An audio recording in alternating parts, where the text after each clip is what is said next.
нас невиждан до сега. Бързо се изстрелва някой, що мигне.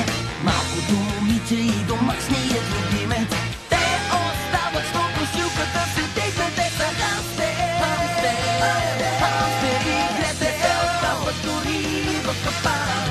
Хамстер и Гретел. Хамстер и Гретел. Записът е осъществен в студио Александра Аудио.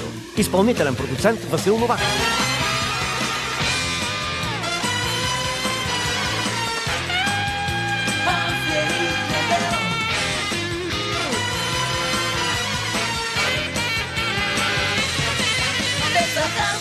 Hamster